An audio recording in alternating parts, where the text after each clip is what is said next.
AIIMS BSc nursing का exam आपका हो ही चुका है। 8 और 9 जून को आपका एग्ज़ाम था। रिज़ल्ट कब आएगा, काउंसलिंग कब स्टार्ट होगी, काउंसलिंग में किन कॉलेजेस की कट ऑफ ज़्यादा जाएगी, किन कॉलेजेस की कट ऑफ कम जाएगी, कॉलेज वाइज आपके कितनी सीट्स अवेलेबल हैं, आपके कितने मार्क्स हैं तो आपको किस कॉलेज में पार्टिसिपेट करना चाहिए, और कौन से बच्चे कहाँ के एम्स में पार्टिसिपेट कर सकते हैं, अपने ही स्टेट के या दूसरे स्टेट के भी कर सकते हैं। सब कुछ आज के वीडियो में मैं बताऊंगी। College list, total seats, counselling process, result date, cut off और टॉप कॉलेजेस और कम से कम कट ऑफ वाले कॉलेजेस, सब कुछ डिस्कस करेंगे आज के वीडियो में। So let's start.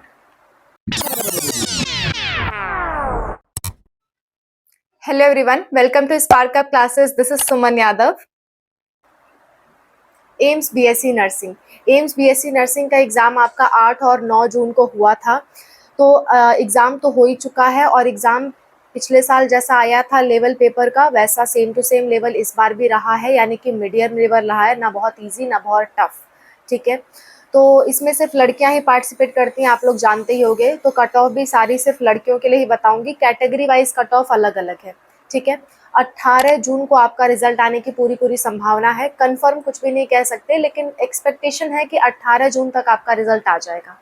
तो काउंसलिंग जो है, काउंसलिंग आपकी जुलाई अगस्त में चालू हो जाएगी। जुलाई के लास्ट में या अगस्त के फर्स्ट वीक में आपकी काउंसलिंग स्टार्ट हो जाएगी। अगर मैं कॉलेजेस बताऊं तो इस बार कॉलेजेस, अच्छी बात यह है कि इस बार कॉलेजेस बढ़े हैं, सीट्स भी टोटल बढ़ी हैं। आपके टोटल 18 कॉलेज हो गए हैं इस बार। पहले आपके 16-17 कॉलेजेस थे, अब 18 कॉलेजेस हो गए हैं। पहले आपकी सीट भी कम थी, 1200 के लगभग सीट थी, अब 1291 सीट्स हैं आपकी टोटल। ठीक है, तो सीट भी बढ़ी है और लेकिन नंबर ऑफ कैंडिडेट्स भी बढ़े थे, तो कट ऑफ लगभग सेम रहने वाली है। पर फिर भी मैं आपको पहले सीट्स बता देती हूँ कॉलेज वाइज, फिर सबकी कट ऑफ बताऊंगी। ठीक है, तो कॉलेज आपका है दिल्ली में, एम्स दिल्ली। देखो, एम्स के नाम का कोई और नहीं होता, दिल्ली में एम्स का एक ही कॉलेज होगा, तो एम्स दिल्ली। फिर मैं बोलूँ एम्स भटिंडा, तो भटिंडा में पंजाब में सिर्फ एक ही कॉलेज है, एम्स भटिंडा। ठीक है, तो जो भी मैं नाम बोल रही हूँ वो इकलौते कॉलेजेस हैं, आप ऐसा मत समझना मैम सिर्फ जगह का नाम बता रही हो, वहाँ का कॉलेज का पूरा नाम क्या है। तो कॉलेज का पूरा नाम यही है बच्चों, एम्स दिल्ली, एम्स भटिंडा, सब नाम के आगे आप एम्स जोड़ लेना। ठीक है, उसके अलावा कोई भी वहाँ और कोई भी एम्स के कॉलेजेस नहीं होते हैं। एम्स दिल्ली में टोटल 96 सीट्स हैं और सबसे टॉप लेवल का कॉलेज होता है एम्स दिल्ली, यानी कि टॉप 96 रैंक वाले जो बच्चे होंगे उनको एम्स दिल्ली मिलेगा, अगर वो चाहेंगे तो। अगर वो नहीं चाहते हैं तो बात अलग है, लेकिन टॉप रैंक वाले बच्चे सब लोग चाहते हैं कि एम्स दिल्ली में एडमिशन हो। बेस्ट कॉलेज है और इसमें स्कॉलरशिप भी मिलती है 500 रुपये की, और बहुत ही कम मिनिमम फीस लगती है, 2 से 3 हज़ार रुपये फीस लगती है। तो सब लोग चाहते हैं कि एम्स दिल्ली में एडमिशन हो। और इसमें जो हॉस्टल होता है वो भी मात्र 600 रुपये में आपका पूरा साल निपट जाता है, हॉस्टल में खाना सहित। तो बहुत अच्छा कॉलेज माना जाता है एम्स दिल्ली। एम्स दिल्ली में टोटल आपकी 96 सीट्स हैं। दूसरा है एम्स भटिंडा, टोटल आपकी 60 सीट्स हैं, 60। ये मैं मतलब कट ऑफ के ऑर्डर में नहीं बता रही हूँ आपको, ये मैं अल्फ़ाबेट के ऑर्डर में बता रही हूँ, अभी कट ऑफ के ऑर्डर में लास्ट में बताऊंगी। भटिंडा में 60 सीट्स हैं, एम्स भोपाल में 90 सीट्स हैं, एम्स भुवनेश्वर में 75, एम्स बीबी गिरी में 60, एम्स बिलासपुर में 40 सीट्स, एम्स देवगढ़ में, ये झारखंड में है, टोटल 60 सीट्स हैं। एम्स गोरखपुर में 60 सीट्स हैं, ये भी इंक्लूड कर दिया गया है। एम्स जोधपुर में 100 सीट्स हैं, एम्स कल्याणी में 60 है, एम्स मंगलागिरी में 100 सीट्स हैं, एम्स नागपुर, ये मुंबई में है, ये आपका 70 सीट्स है, एम्स पटना में 75 है, एम्स रायबरेली में है आपकी 50 सीट्स, एम्स रायपुर में है, छत्तीसगढ़ में है ये, 75 सीट्स, एम्स ऋषिकेश में आपकी है 100 सीट्स, एम्स गुवाहाटी में है 60 सीट्स, और जम्मू रिसेंटली अभी ऐड किया गया है, एम्स जम्मू में आपकी 60 सीट्स हैं। यानी टोटल 1291 सीट्स आपकी अवेलेबल हैं, जो कि एक बहुत अच्छी बात है। ठीक है, तो 1291 सीट्स बहुत होती है बच्चों, आराम से एडमिशन मिल जाएगा। कट ऑफ बताती हूँ, मिनिमम कट ऑफ बताऊंगी, फिर बताऊंगी टॉप कॉलेजेस के लिए कितना चाहिए। जनरल वालों का कम से कम 70 मार्क्स होने चाहिए। टोटल 100 नंबर का पेपर होता है आपका, 100 में से 70 नंबर आपके आने चाहिए। ठीक है, देखो नर्सिंग के 2 एग्ज़ाम होते हैं, बीएससी नर्सिंग पोस्ट बेसिक और बीएससी नर्सिंग ऑनर्स। तो पोस्ट बेसिक का मार्क्स तो टोटल 70 होता है, तो 70 मार्क्स में उनका काउंट होता है। मैं फिलहाल पोस्ट बेसिक की बात नहीं कर रही हूँ, मैं बात कर रही हूँ बीएससी नर्सिंग ऑनर्स की। बीएससी नर्सिंग ऑनर्स का जो एग्ज़ाम है वो टोटल 100 मार्क्स का होता है और 100 क्वेश्चंस का होता है। उसमें से मैं बता रही हूँ। पोस्ट बेसिक की कोई बात मैं नहीं कर रही हूँ, सिर्फ और सिर्फ नर्सिंग ऑनर्स के बारे में बता रही हूँ, क्योंकि पोस्ट बेसिक तो वही लोग करते हैं जिन्होंने जीएनएम कर रखा है। 12th वाले बच्चे पोस्ट बेसिक नहीं करते हैं। 12th वाले बच्चों के लिए स्पेशली बता रही हूँ कि 12th पास आउट करके आपने एग्जाम दिया है तो बीएससी नर्सिंग ऑनर्स में एडमिशन होगा, और उसकी कट ऑफ हम डिस्कस कर रहे हैं। तो जनरल वाली बच्चियों के लिए 70 प्लस कट ऑफ रहने वाली है, 70 के लगभग भी है, तो आप बिल्कुल उसमें पार्टिसिपेट कर सकते हो। अच्छा, आपके रिजल्ट में लिखा आएगा कि एलिजिबल फॉर काउंसलिंग या क्वालिफाइड फॉर काउंसलिंग, तभी आप पार्टिसिपेट कर सकते हो, वरना पार्टिसिपेट भी नहीं कर पाओगे। ठीक है, ये एग्जाम्स ऐसे होते हैं कि ऐसा नहीं है कि आपके 2-4 नंबर या 10 नंबर आ रहे हैं तो आप पार्टिसिपेट कर पाओ, नहीं। सिर्फ वही बच्चे पार्टिसिपेट कर पाएंगे जिनके रिजल्ट में लिखा होगा एलिजिबल फॉर काउंसलिंग या क्वालिफाइड फॉर काउंसलिंग, वही बच्चे पार्टिसिपेट कर पाएंगे। जिनकी रैंक 4000 से 5000 या मैक्सिमम 6000 तक आती है, वही बच्चे पार्टिसिपेट कर पाते हैं। ठीक है। अच्छा, जनरल में टोटल 70 प्लस बच्चे 70 प्लस जिसका मार्क्स है वो बिल्कुल पार्टिसिपेट करें, उन्हें कॉलेज ज़रूर मिल जाएगा। अगर ओबीसी है तो ओबीसी 65 प्लस नंबर आ रहे हैं तो आप पार्टिसिपेट कर सकते हो। ओबीसी एनसीएल का सर्टिफिकेट आपके पास होना चाहिए, तो 65 प्लस मार्क्स है तो आप पार्टिसिपेट बिल्कुल कर सकते हो। एससी वालों के लिए 60 प्लस मार्क्स चाहिए, एसटी वालों के लिए 50 नंबर है तो भी कर सकते हो पार्टिसिपेट। पीडब्ल्यूडी अगर कैंडिडेट हो तो 40 नंबर या आपका 35 नंबर है तो भी बच्चों को सीट मिल जाती है, तो पीडब्ल्यूडी वालों के लिए काफ़ी छूट है। ठीक है, तो ये आपकी कट ऑफ मार्क्स है।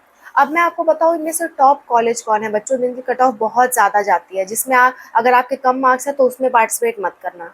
कम मार्क्स है तो किस में पार्टिसिपेट करना है वो अभी मैं बताऊंगी। और जिनके बहुत अच्छे मार्क्स है, जैसे कि 90 के लगभग आपके मार्क्स हैं, 85 से लेकर के 100 के बीच में आपके मार्क्स हैं, तो आप इनमें पार्टिसिपेट करो। सबसे अच्छा तो एम्स दिल्ली, जिनके अच्छे मार्क्स हैं वो सबसे पहले प्रायोरिटी अपनी एम्स दिल्ली को दें।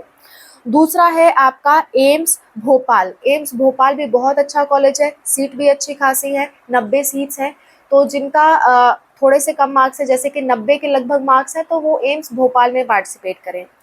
और आपका 85 से लेकर के 90 के बीच में मार्क्स है तो आप जोधपुर, गोरखपुर, रायबरेली और पटना, इतने सारे जगह पे आप पार्टिसिपेट कर सकते हो अगर आपका 85 प्लस मार्क्स आ रहे हैं तो, जनरल कैटेगरी के। और अगर आप ओबीसी से हो तो आपके 80 प्लस मार्क्स आ रहे हैं तो आप इनमें पार्टिसिपेट करो। एससी से हो तो आपका 75 प्लस मार्क्स आ रहे हैं तो आप इनमें पार्टिसिपेट करो। एसटी से हो तो आपके अगर 70 मार्क्स आ रहे हैं तो आप इन टॉप कॉलेजेस में पार्टिसिपेट करो, ये सबसे अच्छे कॉलेजेस हैं। वैसे एम्स के सभी कॉलेज अच्छे हैं, लेकिन फिर भी ये वाले कॉलेज टॉप में माने जाते हैं। ठीक है, अगर आपके नंबर कम हैं, ठीक है, जैसे कि मान लो 70 या 65 नंबर है, 60 नंबर है जनरल वालों के, तो वो किस में पार्टिसिपेट करें।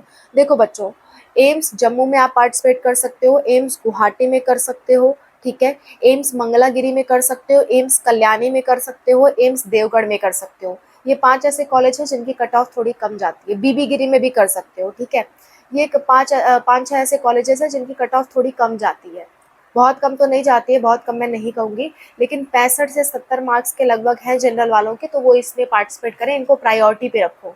देखो बच्चों, प्रायोरिटी पे रखना मायने रखता है। जैसे मैं आपको एक बार समझाती हूँ थोड़ी सी काउंसलिंग प्रोसेस, ताकि आप कुछ से कुछ गड़बड़ ना हो और कम नंबर में भी आपको कॉलेज मिल सके। काउंसलिंग का थोड़ा सा मेथड समझना। जैसे मान लो आपके आ रहे हैं 60 नंबर, ठीक है, और किसी के आ रहे हैं 80 नंबर। अगर आपने एम्स दिल्ली पहले दे रखा है और उस बच्चे ने भी एम्स दिल्ली दे रखा है, दूसरे नंबर पे आपने आपने एम्स पटना दे रखा है और उस बच्चे ने भी एम्स पटना दे रखा है, तो उस बच्चे को एम्स पटना मिलने के चांसेस हैं, आपको नहीं मिलेगा, क्योंकि आपके मार्क्स कम हैं। लेकिन अगर आप एम्स बीबी गिरी पहले रख देते हो, एम्स बीबी गिरी काउंसलिंग में पहले रखते हो, तो जिस बच्चे ने एम्स बीबी गिरी को काउंसलिंग में नीचे रखा था और उसके मार्क्स आपसे 2-4 नंबर ज़्यादा है, पर उसने अपनी लिस्ट में उसे बहुत नीचे रखा है, तो आपको मिलने के चांस हो जाएंगे, क्योंकि आपकी वो पहली प्रेफरेंस है। ये बात ध्यान रखना। जैसे एक बात और समझाती हूँ। जैसे मान लो किसी बच्चे के नंबर है 65, आपके नंबर है 63, ठीक है, आपने एम्स बीबी गिरी को सबसे पहले नंबर 1 पे रखा है, और 65 जिसके मार्क्स हैं उस बच्चे ने नंबर 12वें 13वें पे रखा है, तो आपको मिलने के चांस हो जाएंगे, क्योंकि आपने पहली प्रायोरिटी उसको दी है। इस बात का आपको ध्यान रहे। तो ऐसे ही कॉलेज प्रेफरेंसेस में ऊपर रखना, जिससे आपका नंबर मैच खाता हो। आपका पता चल रहा है 60 नंबर है, आप पहली प्रायोरिटी एम्स दिल्ली को दे रहे हो, तो नहीं मिलेगा बच्चों, जाहिर सी बात है नहीं मिलेगा। तो काउंसलिंग के टाइम इन बातों का ध्यान रहे। पहले अपने मार्क्स देखो और उसी से रिलेटेड कॉलेज देखो, जिनकी कम कट ऑफ जा रही है, कम कट ऑफ वाले कॉलेजेस को पहले रखो, तो आपको मिलने के चांसेस रहेंगे। मैं नहीं कहती कि किसी के 80 मार्क्स है, आपके 60 मार्क्स है तो आपको मिल जाएंगे, नहीं, लेकिन 2-3 मार्क्स का अंतर है तो वहाँ आप बच जाते हो और वहाँ आपको कॉलेज मिल जाता है। ठीक है, ये आपके लिए थोड़ा सा बेनिफिशियल बात हो जाती है। आई होप आपको बात समझ में आई होगी। एक बार मैं सारी चीज़ें समराइज़ कर देती हूँ। आपका जो रिज़ल्ट है वो 18 जून को आ जाएगा। काउंसलिंग जुलाई के लास्ट में या अगस्त के फर्स्ट वीक में स्टार्ट हो जाएगी। काउंसलिंग के टाइम प्रेफरेंस में उस कॉलेज को पहले रखना जिसके लगभग के आपके मार्क्स हैं। अगर आपकी रैंक 4000, 5000 या 6000 तक आ रही है तभी आप काउंसलिंग में पार्टिसिपेट कर पाओगे, ये एक एक्सपेक्टेशंस है। टोटल 18 कॉलेज है और 1291 सीट्स हो गई हैं। सीट्स इस बार बढ़ी हैं, नंबर ऑफ कैंडिडेट्स भी बढ़े हैं, तो उसी हिसाब से थोड़ा कंपटीशन भी बढ़ा है। अगर जनरल के 70 प्लस मार्क्स हैं तो वो बिल्कुल उनको कॉलेज मिल जाएगा। 70 के लगभग भी मार्क्स हैं तो भी वो पार्टिसिपेट करें, कॉलेज मिलने के चांसेस रहते हैं। ओके, और जिन बच्चों के मार्क्स काफ़ी कम आ रहे हैं, उन्हें लग रहा है कि हमारा एडमिशन ही नहीं हो पाएगा, हमें नहीं मिल पाएगा कॉलेज, तो बच्चों आपके लिए और भी फॉर्म्स अभी ओपन है, आप उसमें भी ट्राई कर सकते हो। जैसे कि PGI MER BSc नर्सिंग का फॉर्म अभी ओपन है, ऑल इंडिया के बच्चों के लिए फॉर्म है, आप प्लीज़ उसे अप्लाई कर दो अगर आपके मार्क्स बहुत कम हैं। और अगर आपसे कुछ भी नहीं हो पा रहा है बच्चों, तो या तो आप पार्शियल ड्रॉप लेके प्रैक्टिस करो, या फिर आप एक बार मेरी ये वाली वीडियो देखो, पढ़ने में मन नहीं लगता है तो क्या करें। ठीक है, अगर आपका पढ़ने में वास्तव में मन नहीं लगता है तो आप ये वीडियो देख सकते हो, आपको काफ़ी हेल्पफुल रहेगी ये वीडियो। हाँ, अगर पढ़ने में मन लगता है बट फिर भी किसी वजह से आपके मार्क्स कम आ रहे हैं तो आप दूसरे एग्जाम्स में ट्राई करो, जैसे कि PGI MER BSc नर्सिंग का फॉर्म ओपन है, 30 जून तक ओपन है। इस बारे में आप डिटेल में देख सकते हो वीडियो में, दोनों वीडियो का लिंक मैं लास्ट में अटैच कर दूँगी। ठीक है, तो आप बच्चों उसी में अप्लाई करो, उसी चीज़ के पीछे भागो जो चीज़ के लिए आप बने हो, जिसमें आप इंटरेस्टेड हो। अंधाधुंध कहीं भागने की ज़रूरत नहीं है, जिसमें आप इंटरेस्टेड हो उसी के पीछे भागो, उसी से रिलेटेड काम करो। ठीक है, so thank you so much for watching, this is all about the video. कोई दिक्कत, कोई परेशानी हो तो आप ज़रूर कमेंट से बताना, मैं और अनूप सर हमेशा आपकी हेल्प के लिए तैयार हैं। Bye, take care.